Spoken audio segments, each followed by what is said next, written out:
네, 핵심 경제 이슈를 파헤쳐보는 시간이죠. 경제 언박싱 시간입니다. 네, 오늘은 위기의 저축은행에 대해서 홍경표 기자가 이야기를 준비해왔습니다. 홍경표 기자 어서 오세요. 안녕하세요. 안녕하세요. 자, 글로벌 경기 침체 때문에 부동산 시장이 타격을 입고 있다 해도 과언이 아닌데요. 이럴 때만 되면 꼭 나오는 얘기가 있죠. 저축은행, 부동산 PF 대출 부실화. 네. 이게 우리가 겪었던 일이기도 한데 예. 현재 상황 한번 정리를 한번 해볼까요? 네네. 예. 네, 저축은행의 경우 2011년 금리 인상이 본격화하면서 부동산 시장이 둔화하자 대규모 부실 사태가 발생했었잖아요. 네. 올해도 과거와 유사한 경제 상황이 나타나고 있습니다. 항상 또 위기는 반복되는 법이죠. 네. 부동산 프로젝트 파이낸싱 PF 부실 우려가 커지고 이제 금리가 유례없이 빠르게 지금 상승하고 있습니다. 저축은행의 부동산 PF 대출은 부동산 경기 호황으로 급속하게 증가를 하고 있어요. 예. 이제 그림을 보시면 2019년 말에는 6조 원대였으나 지난해 말 9조 5천억 원을 찍고 올해 3월 말에는 10조 원이 넘는 모습을 나타냈습니다. 네. 문제는 최근 이제 부동산 경기가 하락하면서 PF 사업장의 사업 지연과 중단으로 인한 부실 우려도 좀 커지고 있습니다. 네.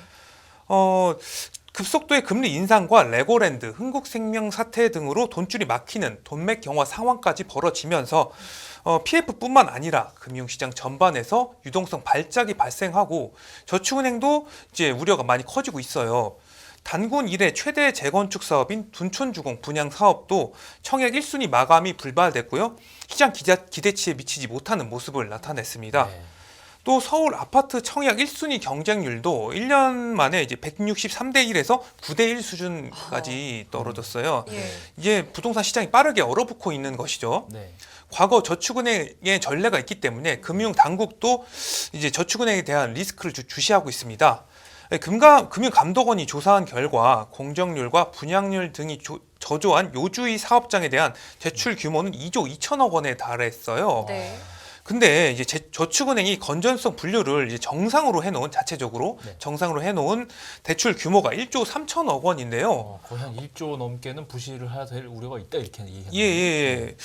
이게 정상으로, 그러니까 2조 2천억 원을 금융감독원이 조사할 때는 요주의 사업장으로 해놨는데 네네. 저축은행은 아. 이걸 정상으로 그 그러니까 1조 3천억 원을 정상으로 해놓은 겁니다. 예. 그러니까 어떻게 보면 저축은행의 PF 대출을 낙관적으로 바라본 거잖아요. 그렇죠. 그러다 보니까 금융당국이 이제 저축은행이 자의적인 사업 평가 위험이 있다고 보고 지속적인 모니터링에 나서고 있는 상황입니다. 예. 금융당국뿐만 아니라 신용평가사에서도 지금의 이 문제를 주시하고 있을 것 같은데 상황 어떻습니까? 네, 아까 이제 말씀드렸다시피 금융당국도 PF 이제 점검을 실시를 하고 있어요. 네. 이제 금융감독원장이 저축은행장들을 직접 만나서 과도한 확장을 좀 자제해 달라. 네. 그리고 충당금을 적립을 미리 해놓고 자본 확충을 좀 요구하고 있는. 직접 요구했고요. 네. 예. 금융위원장도 경제가 어려운 가운데 건전성 관리에 만전을 기해달라 이렇게 또 지적을 하기도 했습니다. 네. 신용평가사들도 저축은행이 우리나라의 금융에 이제 저축은행이 약한 고리라고 경고를 하기도 했고요. 예. 최근 이제 신평사들이 연말을 맞아서 일제히 좀 세미나를 열고 있거든요. 네. 제가 이 세미나를 취재해 보니까 이제 갈수록 고조되고 있는 금융사 이제 시장의 유동성 위기에 대한 좀 위기 이런 게 좀 많이 여실히 좀 드러나는 모습이었어요. 그렇죠. 제가 지난해 이제 신평사를 취재할 때만 해도 이제 포스트 코로나 시대와 네. 이제 산업 전반에 대한 전망 이런 게 주력이었거든요. 네. 근데 올해를 제가 한번 취재를 해보니까 네. 금융 리스크에 대한 이야기가 계속적으로 일제히 나오고 있는 상황입니다. 네. 올해 세미나에서 국제신용평가 S&P가 저축은행을 꼭 집어가지고 네. 부동산 PF 대출 익스포저가 상당히 크다고 지적을 했어요. 네. 그리고 자산 건전성 압박이 크고 신용 리스크가 높다고 이야기하기도 했습니다. 네. 또 우리나라 신용평가사죠. 한국신용평가 같은 경우도 저축은행이 재무 건전성 우려에 노출되고 있고 부동산 금융에 취약한 모습을 보이고 있다. 이렇게 또 설명하기도 했고요. 네. 또 나이스 신용평가는 저축은행 자산 건전성 저하가 우려된다며 신용 등급 방향성을 이제 평가를 할 때 네. 이제 부정적으로 책정하는 모습을 나타내기도 했습니다. 신용평가사들이 나와서 이런 문제에 우려를 표한다는 것은 시그널이에요. 맞습니다. 언제든지 그랬습니다. 네. 신용평가사들이 이렇게 부동산 PF, 저축은행에 대해서 이렇게 주시하는 궁극적인 이유가 뭡니까? 네네. 이게 역시 부동산 경기 침체에 따른 저축은행의 부동산 금융에 대한 우려가 가장 큰 것으로 볼 수 있습니다. 예. 과거 저축은행 부실 사태도 부동산 부실에서부터 시작이 됐거든요. 네. 저축은행 같은 경우 코로나19 확산 기간 동안 다른 업권과 비교해 여신 증가 속도가 더욱 빨랐어요. 예. 최근까지 부동산 경기가 워낙 호황이다 보니까 너도 나도 부동산 금융에 이제 투자를 하게 된 것이죠. 네. 또 저축은행은 일반 은행보다 수익률 더 높게 줘야 되잖아요. 네네. 그러다 보니까 좀 더 위험 자산에 좀 투자를 하게 되는 것이고요. 그렇겠죠. 예. 또 공격적 성향을 보였습니다. 음. 최근 2년 반 동안 저축은행의 부동산 금융은 250%가 증가했고요. 어.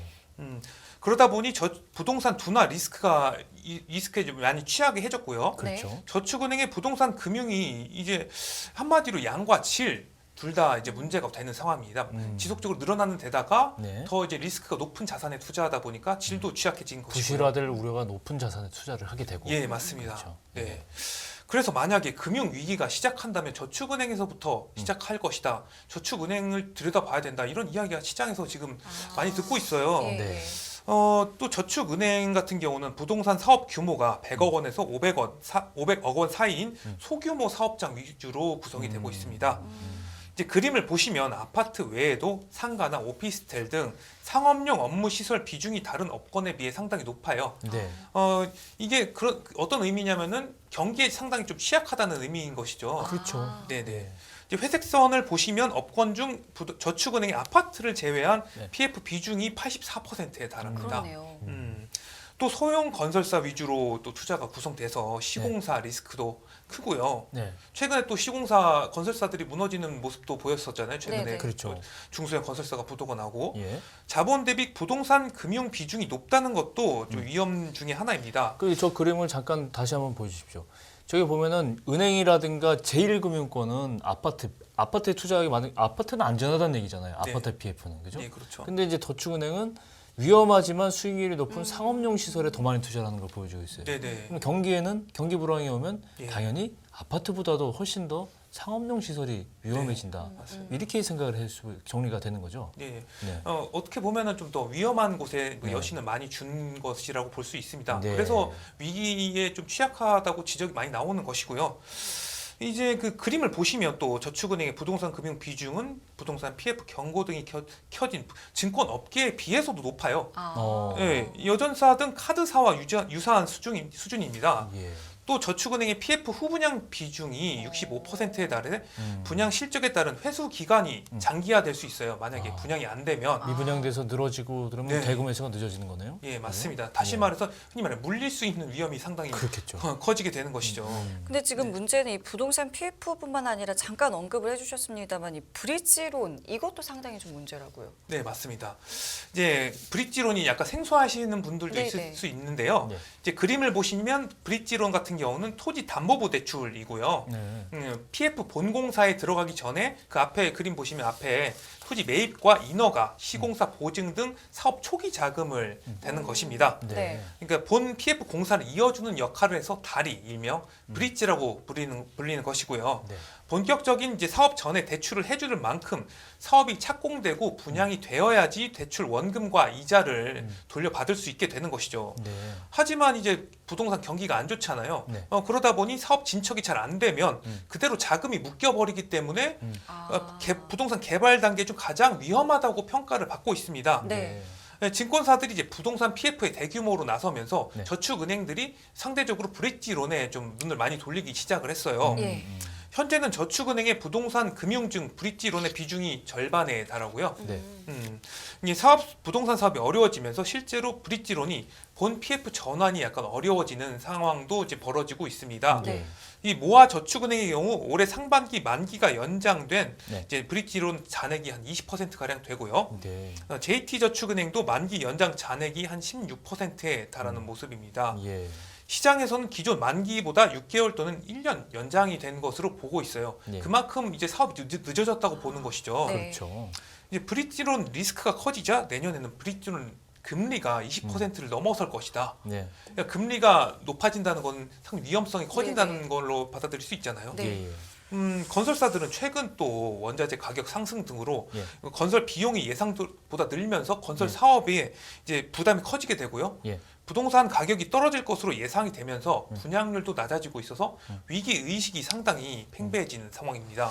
아 그렇군요. 이 부동산 금융 정말 그 저축은행의 부실화의 뇌관이 될 수 있다는 생각을 해보게 되는데 또 다른 측면, 네. 저축은행 가계대출도 있잖아요. 예, 맞습니다. 가계대출 쪽은 부실화 위험이 없을까요? 네.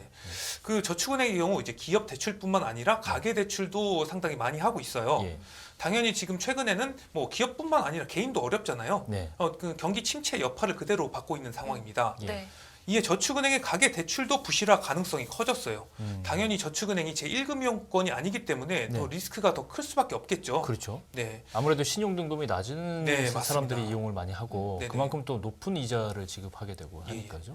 왜냐하면 1금융권에서 받을 수 있는 저축은행까지 갈 필요가 없잖아요, 사실. 그렇죠. 네네. 네. 그림을 보시면 저축은행의 가계 대출은 지속적으로 또 상승 추세에 있습니다. 음. 한국 신용평가에 따르면 저축은행의 가계 대출은 올해 상반기 기준 15조 5천억 원에 달하고요. 네. 이 저축은행 총 여신의 45%를 차지하고 있어서 기업 대출 규모와 사실상 비등한 수준입니다. 그렇네요. 네. 거기다 표에서 녹색으로 되어 있는 부분이 신용대출 비중인데요. 예. 신용대출 비중이 약 78%에 달하는 겁니다. 담보 그렇죠. 없이 담보가 없는 신용으로만. 것이죠. 아, 네네. 아까 말씀드렸다시피 이 금융권에 저축은행에서 돈을 빌리는 사람들이 당연히 네. 신용 등급이 낮겠죠. 예. 실제로 저축은행 가계 대출의 절반이 신용 평점 기준 하위 20% 이상인 저신용자입니다. 네네. 현재 경기 사정이 안 좋다 보니까 예. 저축은행에서 돈을 빌리는 사람이 더 취약을 하게 된 것이죠. 그렇군요. 또 이제 그림을 보시면 녹색 그래프가 이제 저축은행 가계 대출 연체율이에요. 예. 저축은행의 개인 연체율도 올해 들어서 증가하는 추세를 나타내고 있습니다. 당연히 경기가 안 좋아지니까 예. 돈을 갚는 횟수가 좀 줄어들게 되겠죠. 그러네요. 또 인플레이션과 금리 상승, 자산 가격 하락으로 인해서 채무 부담이 확대되고 있습니다. 예. 또 투자를 해서 만약에 이 돈을 또 잃게 되면 예. 또 돈을 못 갚게 되잖아요. 네네.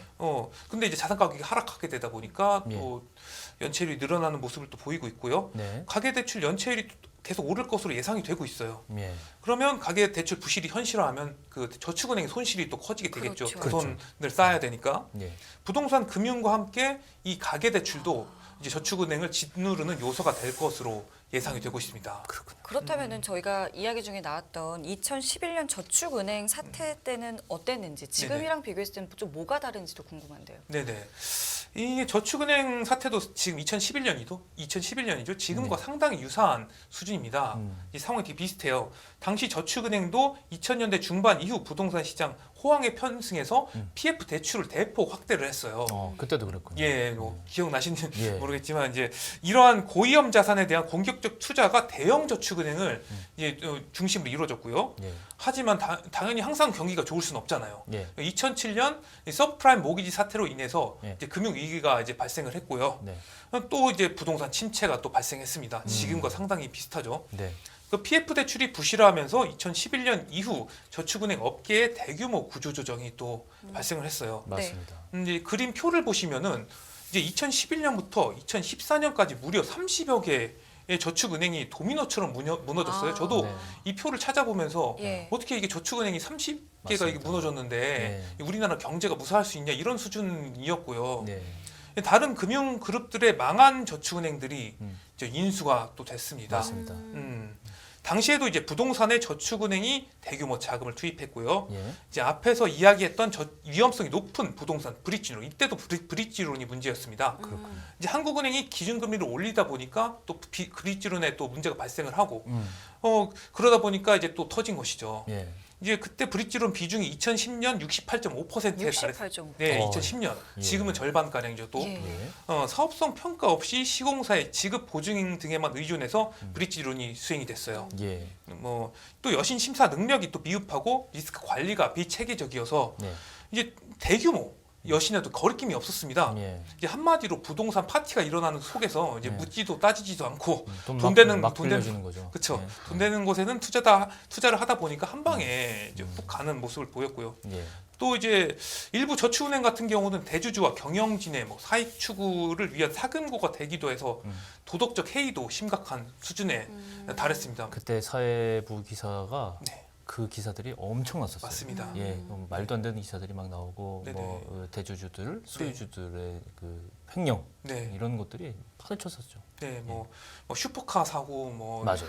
네, 이런 뉴스도 상당히 많이 나왔었고 당시 이제 부산 대표적으로 부산저축은행 같은 경우는 불법 대출을 해주고 부동산뿐만 아니라 뭐 해외 투자, 선박, 뭐 묻지마 투자에 나서 결국 파산을 했어요. 예. 결국은 피해를 보는 것이 이제 예금 투자자들이 예금한 사람들이 수만 명에 달했고요. 예. 피해를 본 사람들이. 저축은행 사태 이후 정부는 이제 구조조정에 나서고 규제를 또 강화했죠. 이런 일이 발생하지 않기 위해서. 저축은행 또 자체적으로 내부 관리 체계를 구축하는 등 자정 노력 끝에 재무 건전성과 수익성을 예. 높이기도 했습니다. 예. 하지만 위기는 놀랍도록 유사한 패턴을 가지고 있어요. 네. 사실 사람들의 어떤 게 잘 변하진 않잖아요. 맞아요. 또 돈이 될 것 같으면 또 이제 빚을 내서 투자를 하고 네. 현재도 이제 부동산 경기 호황에 저축은행들이 공격적 부동산 투자에 나서는 모습이 이 변하지 않는 모습이죠. 네네. 또 최근에 또 기준 결국에는 또 인플레이션이 발생하다 보니까 기준 과열되다 보니까 기준 금리 인상에 나섭니다. 네네. 그럼 또 자산 가격이 또 하락하겠죠. 그렇죠. 또 시장의 충격을 받고 있어 브릿지론이 또 부동산 금융의 뇌관으로 또 작용을 하고 있는 상황이고요. 예. 아직은 이제 뭐 30개씩 무너지는 모습은 아니잖아요. 네네. 하지만 이제 부실이 조금씩 뭐 드러나고 있다는 지적을 또 신평사에서 계속 하고 경고음을 내고 있어요. 예. 이제 그래서 시장에서 계속 예의주시하고 있는 상황입니다. 이게 지금 과거 2011년 거의 10여 년 전하고 똑같은 패턴이 일어나고 있는데 사실은 뭐 그때 이미 경험했으니까 네. 이제 정부라든가 민간에서는 네. 여기 대비할 어떤 경험치가 있긴 네. 있어요. 예. 있는데 당시 복귀를 해보면 그때 예보공사가 그 부실해서 그 파장을 막기 위해서 27조 원 투입했었습니다. 네. 지금 뭐 이 상황에서 다시 또 그런 일이 일어난다면 정말 좀 약간 안타까운 일이 될 수밖에 네네. 없는데 위기가 더욱 확산되기 전에 좀 더 적극적인 대응이 필요하지 않을까요? 아, 네, 맞습니다. 현재는 이제 아까도 말씀드렸다시피 부동산 금융에서 뭐 미분양이라든가 연체, 사업 중단 등 이제 국지적인 이제 어떤 일이 발생하고 있는데요. 네. 이게 아직은 이게 어떻게 돌려서 말하면 뭐 괜찮은 게 아니라 추가로 확대되기 전에 어떤 징조라고 볼 수도 있는 거거든요. 예. 그래서 더 확대되기 전에 적절한 대책을 펼칠 시간이 어떻게 보면 아직은 남아 있는 거라고 볼 수 있는 겁니다. 예. 이제 현재 부동산 PF 사업을 고려해서 문제가 될 수 있는 브릿지론과 PF 억제책을 마련해야 되는 것이고요. 예. 그리고 PF 유동성 공급 장치도 신속히 마련돼야 한다는 분석도 나오고 있어요. 네. 이게 유동성이 말라버리면 네. 상대적으로 건전한 사업장도 문제가 될 수 있는 거니까요. 예. 그러다 보면 연쇄 또 위기가 발생할 수도 있는 거고. 그렇죠.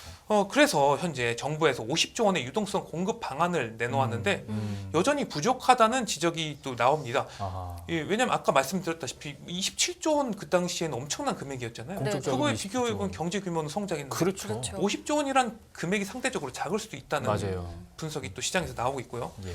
이에 부동산 PF 유동성 공급 방안으로 주택도시보증공사와 네. 이제 산업은행 등 정책금융기관이 네. 나서서 이제 추가 출자를 통한 부동산 PF 사업장 유동화증권 인수 방안도 이제 필요하다.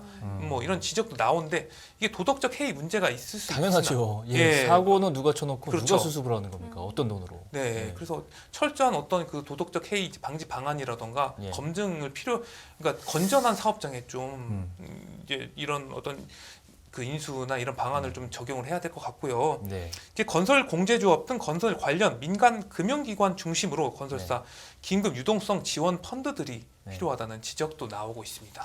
제가 궁금한 게 또 하나 생기는데요. 지금 그때 이제 2011년 이후로 부동산 이 대출 파장 때문에 저축은행 순위가 쫙 바뀌었었어요. 맞습니다. 지금 보면 지금 현재 보면 뭐 제가 가진 표에 보면 SBI, 네. OK, 한국투자, 웰컴, 네. 페퍼저축 이렇게 네, 맞습니다. 랭킹이 나오는데 네. 그 당시 이 랭킹이 아니에요. 지금 완전히 바뀌었어요. 맞습니다. 이제 다 바뀌었는데 지금 이 표 보면은 이 5대 저축은행 이게 가장 우려하다는 5대 저축은행도 지난해 말 기준으로 부동산 PF 채권 그 대출 규모가 2조 3천이에요. 이 한 해 만에 거의 30% 증가했어요. 맞습니다. 예. 그러니까 이렇게 우량한 이제 탑 클래스의 저축은행, 안전하다는 은행들도 부동산 PF가 이렇게 많이 증가한 상태에서는 네. 정말 또다시 지형이 바뀌지 않나 그런 우려를 하지 않을 수밖에 없는데 맞습니다. 글쎄요. 50조 원의 유동성 공급 방안 충분할지 모르겠습니다만 네. 돈이 문제가 아니라 기술적으로 네. 잘 좀 대응을 해야 될 것 같다라는 맞습니다. 생각이 듭니다. 네. 네. 예. 계속 좀 워치를 해주시기 바랍니다. 네, 알겠습니다. 오늘 홍경표 기자와는 여기서 인사드리겠습니다. 고맙습니다. 감사합니다. 고맙습니다. 네, 그리고 추가적인 금융시장에 관련 정보는 최고의 금융 데이터를 제공하는 연합인포맥스의 단말기 플랫폼을 참고해 주시면 감사하겠습니다. 네, 깊이가 다른 경제 뉴스 연합뉴스 경제TV 경제 언박싱 오늘 여기서 인사드리겠습니다. 지금까지 김경훈 성유미였습니다. 고맙습니다. 고맙습니다.